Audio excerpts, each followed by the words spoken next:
अच्छा, तो ट्रिग्नोमेट्री और एरियाज एंड वॉल्यूम्स को मिक्स करके उसने ये क्वेश्चन दिया है। इसकी स्टेटमेंट में वो कह रहा है कि the diagram shows a regular pentagon A B C D E. उसने कहा है कि ए बी सी डी और ई जो ये फिगर बना हुआ है ये एक रेगुलर पेंटागन है। इसमें पेंटागन का मतलब it is a 5 sided figure, इसकी 5 साइड्स हैं। रेगुलर का मतलब ये है कि इसकी सारी साइड्स इक्वल हैं। रेगुलर मतलब ऑल साइड्स इक्वल, मतलब ए बी साइड उसने अगर 6 दी हुई है, इसका मतलब बी सी भी 6 है, सी डी भी 6 है, डी ई भी 6 है, डी ई ए भी 6 है। ऑल साइड्स आर 6 सेंटीमीटर, क्योंकि ये रेगुलर पेंटागन है और इसकी सारी साइड्स इक्वल है। अच्छा, तो अगली बात वो स्टेटमेंट में क्या कह रहा है कि A B show that D is equal to 5.10 centimetres. D जो कि ये वैल्यू है, डायगनल है, सेंटर ओ से लेकर एक एज तक का डिस्टेंस है डी।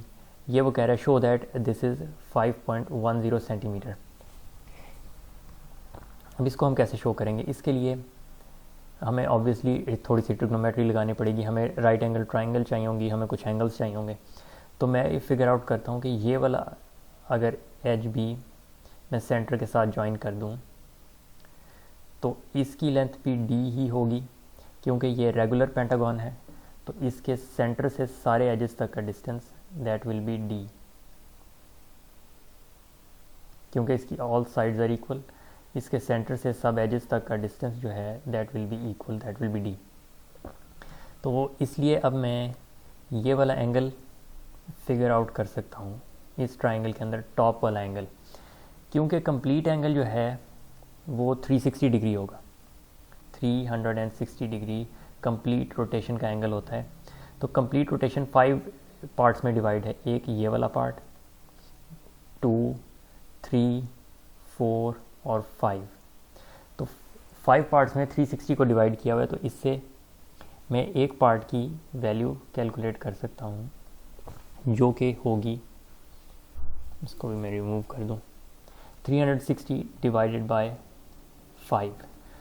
तो ये मेरे पास 72 डिग्रीज़ ये वाला एंगल आ जाएगा। This will be equal to 72 degrees.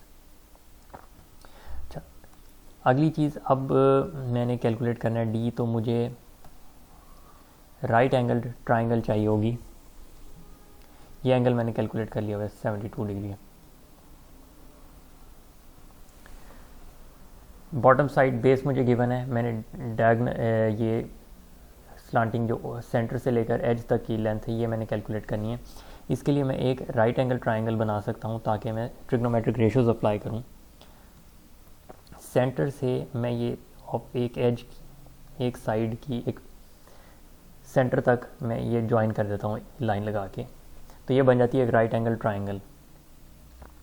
इसमें ये कंप्लीट लेंथ उसने गिवन, उस क्वेश्चन में गिवन है, दैट इज़ 6। तो इसकी हाफ क्या होगी? That will B obviously 3। ये राइट एंगल ट्राइंगल को मैं सॉल्व करके, और इसका एंगल भी मुझे पता है, ये कंप्लीट एंगल 72 डिग्री था, तो इसका हाफ 36 डिग्री। अब इस राइट एंगल ट्राइंगल को मैं अलग से इधर बना लेता हूँ बड़ा करके। ये वाली राइट एंगल ट्राइंगल जिसकी मैं बात कर रहा हूँ, इसको थोड़ा बेहतर बना लेते हैं। ये ओ है द सेंटर, और ये राइट एंगल है, बेस इसकी 3 है, और 90 डिग्री एंगल के ऑपोजिट वाली साइड को हम हाइपोटेन्यूज कहते हैं। हाइपोटेन्यूज कौन सी होती है? ये 90 डिग्री है, इसके ऑपोजिट साइड, यानी कि ये हाइपोटेन्यूज है। इस केस में हाइपोटेन्यूज जो है वो है डी, जो कि हमने कैलकुलेट करना है। और ये वाला एंगल गिवन कैलकुलेट कर लिया हुआ है 36 डिग्रीज। तो अब मैं ट्रिग्नोमेट्रिक रेशियोज मुझे याद हैं, 100 का 2। इस केस में कौन सी लगेगी? मेरे पास हाइपोटेन्यूज है जो कि 90 के ऑपोजिट साइड है, और मेरे पास इस एंगल के ऑपोजिट यानी कि ओ बी गिवन है। तो अब मैं ऑब्वियसली साइन लगाऊंगा। ऑपोजिट है मेरे पास, हाइपोटेन्यूज मैंने कैलकुलेट करना है, तो sine of angle 36 degrees that will be equal to opposite यानी कि 3 divided by hypotenuse that is D. D calculate करना है मैंने, इसको इक्वल टू के एक साइड पे मैं अकेला करूँगा, डी को इस तरफ मैं ऊपर ले जाऊँगा, मल्टीप्लाई होगा, और साथ ही मैं एक ही स्टेप में साइन 36 को दूसरी तरफ डिवाइड कर दूँगा। तो ये आ जाएगा D equals 3 divided by sine 36 degrees, और यहाँ से मेरे पास डी की वैल्यू आ जाएगी जब मैं कैलकुलेटर में लगाऊंगा 5.10 सेंटीमीटर्स। यही उसने कहा था शो करो, एंड हैंड्स शोन कि डी की वैल्यू जो है दैट इज़ 5.10। अब इससे अगले पार्ट में वो उस कहता है कि रेगुलर पेंटा उसका एक पिरामिड बना देता है। इसमें ये बेस वही है, ए बी सी डी ई जो पेंटागन था पिछले पार्ट में वही बेस है, और उसको उसने एक पिरामिड में कन्वर्ट कर दिया है, जिसके टॉप पे एक पॉइंटेड वर्टेक्स है जहाँ पे सारी उसकी एजेस की एक्सटेंशन आके मिल रही है, और the length of sloping edge of pyramid, ये जो स्लोपिंग एज है पिरामिड का, इसकी लेंथ उसने 14 सेंटीमीटर्स दी हुई है। Calculate the volume of pyramid, volume calculate करने के लिए उसने फार्मूला भी दिया है वॉल्यूम ऑफ पिरामिड का, that is 1/3 multiply by base area. Base इसकी ये pentagon A B C D E है, तो इस पेंटागन का एरिया जो है that is the base area of the pyramid. तो बेस एरिया कैलकुलेट करके उसको मैं 1/3 और हाइट ऑफ द पिरामिड से मल्टीप्लाई करूँगा, तो मेरे पास पिरामिड का वॉल्यूम आ जाएगा। अब हाइट कौन सी है, हाइट है ये सेंटर ओ से लेकर टॉप तक, इतनी ये हाइट ऑफ द पिरामिड है। ये मुझे गिवन नहीं है, मुझे स्लांटिंग या स्लोपिंग हाइट पिरामिड की गिवन है, उसको यूज़ करके मैं कैलकुलेट कर सकता हूँ ये the vertical height of the pyramid. तो वॉल्यूम पे कैलकुलेट करने का पहला स्टेप ये होगा कि मैं पिरामिड की हाइट कैलकुलेट करूँ। उसके लिए मुझे ये पता है ओ से ई तक का डिस्टेंस मैं पिछले पार्ट में कैलकुलेट कर चुका हूँ, जो कि डी है।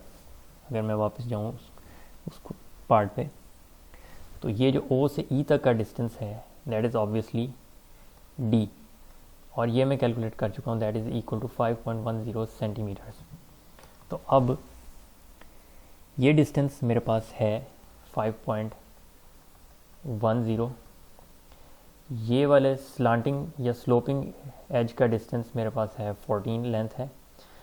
वर्टिकल हाइट मैंने कैलकुलेट करनी है, यानी कि ये राइट एंगल ट्रायंगल मेरी कंप्लीट हो गई। ये हॉरिजॉन्टल और वर्टिकल के बीच का एंगल 90 डिग्रीज है। इस ट्रायंगल को भी मैं अलग से इधर बना लूँ तो मुझे पिक्चर ज़्यादा क्लियर हो जाएगी। ये वर्टिकल हाइट ऑफ पिरामिड है, ये उसकी बेस डी है, सेंटर से लेकर एज तक का डिस्टेंस, और ये sloping height that is 14, base 5.10, ये 90 डिग्री एंगल है, और ये हाइट मैंने कैलकुलेट करनी है। अब किसी भी राइट एंगल ट्रायंगल में जो होता है 90 के opposite that is we know it is hypotenuse, ये 90 डिग्री है, इसके ऑपोजिट हाइपोटेन्यूज होगा, और बाकी कोई सी दो साइड्स ए और बी। इसमें पाइथागोरस थ्योरम क्या कहता है कि हाइपोटेन्यूज का स्क्वायर जो कि 90 के ऑपोजिट वाली साइड है उसका square that is equal to बाकी दो साइड्स के स्क्वायर का सम। तो अब यही चीज़ मैं इस ट्राइंगल पे लगाऊंगा, तो इसमें 90 के ऑपोजिट हाइपोटेन्यूज जो है वो 14 है, तो इसका मतलब 14 का square that will be equal to बाकी दो साइड्स के स्क्वायर का सम। इसमें h मैंने कैलकुलेट करना है, तो h को मैं इक्वल टू के एक साइड पे रखूँगा इसी साइड पे, और फिर 5.10 को दूसरी साइड पे ले जाऊँगा, 14 स्क्वायर माइनस 5.10 स्क्वायर। अब इसकी वैल्यू मेरे पास आ जाएगी 14, कैलकुलेटर अगर मैं यूज़ करूँ 14 स्क्वायर माइनस 5.1 स्क्वायर्ड, तो that is 169.99, that is equal to height squared. अब हाइट की वैल्यू कैलकुलेट करने के लिए मैंने दोनों साइड्स को स्क्वायर रूट कर दिया, इधर स्क्वायर और स्क्वायर रूट कैंसिल हो जाएंगे, और अंडर रूट 169.99 इसका आंसर होगा, जो कि हाइट मुझे आज पता लग गई 13.03 इस पिरामिड की हाइट है। अब अगर हाइट मेरे पास है तो अब मुझे वॉल्यूम के फार्मूला क्या है, ये वाला पार्ट दैट इज़ ये मैंने कैलकुलेट कर लिया हुआ है। 1/3 की वैल्यू कैलकुलेट करने की ज़रूरत नहीं है, वो 1/3 ही है। अब मुझे बेस एरिया की वैल्यू चाहिए जो कि बेस एरिया है ये वाला पेंटागन। इसका एरिया मैं कैलकुलेट करना चाहता हूँ। इस एरिया को कैलकुलेट करने के लिए मैं वो पेंटागन नीचे दोबारा बना लेता हूँ। यहाँ पे ये इस पिरामिड की बेस है, इसका एरिया जो होगा that will be the base area of the pyramid. ये इसका सेंटर है और सेंटर से एज तक का डिस्टेंस वो मैंने पिछले पार्ट में कैलकुलेट कर लिया, that is D and that is equal to 5.10। अब और इतना भी मुझे पता है कि ये वाली अगर मैं इसको स्ट्रेट नीचे ज्वाइन करूं तो ये राइट एंगल ट्रायंगल बनती है और ये इसकी लेंथ 3 है।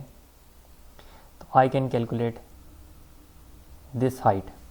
ये वाली हाइट मेरे पास आ जाएगी तो मैं इस ट्रायंगल का एरिया कैलकुलेट कर सकता हूँ। असल में मैं करना क्या चाह रहा हूँ, मैं उसी पेंटागन पे समझाता हूँ कि बेस एरिया आप कैलकुलेट कैसे करना है। मैंने ये वाली पेंटागन बेस है उस पिरामिड की, इसका एरिया कैलकुलेट करना है।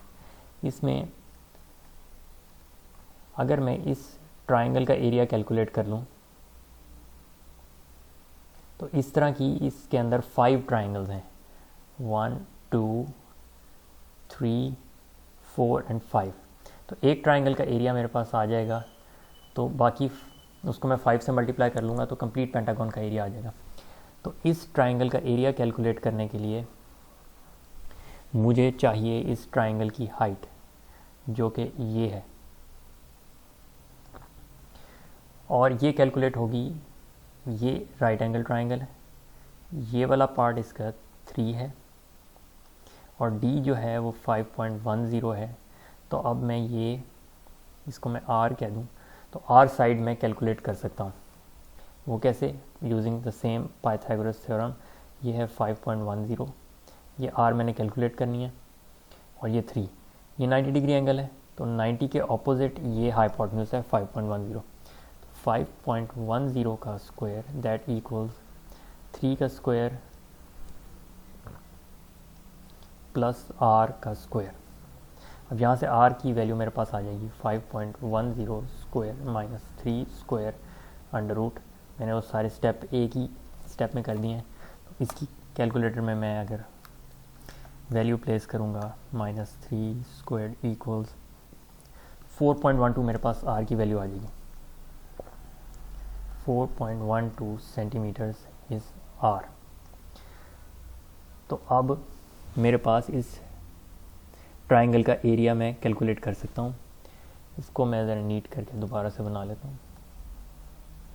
ये वो बेस का पेंटागन था जिसका एरिया मैंने कैलकुलेट करना था, ये इसका सेंटर था, ये वाली लेंथ मैं कैलकुलेट कर चुका हूँ R that is equal to 4.12। ये वाली ट्रायंगल का एरिया मैं कैलकुलेट कर सकता हूँ हाफ बेस इंटू हाइट से, और इस ट्रायंगल की बेस जो है दैट इज़ 6, मुझे पता है क्वेश्चन में गिवन थी। ये कंप्लीट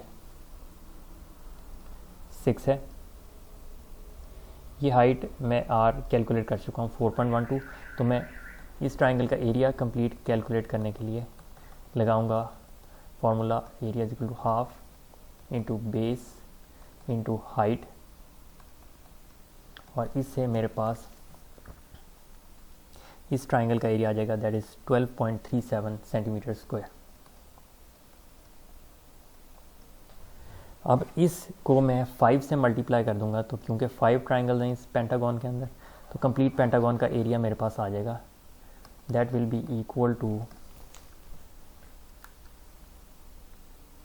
61.86 सेंटीमीटर स्क्वायर्ड। अब ये बेस एरिया की वैल्यू भी मेरे पास आ गई। तो अब वॉल्यूम के फार्मूला में मेरे पास इसका बेस एरिया भी है, हाइट भी है, और उसको मैं 1/3 से मल्टीप्लाई करूँगा तो मेरे पास वॉल्यूम ऑफ पिरामिड आ जाएगा। That is the end of question.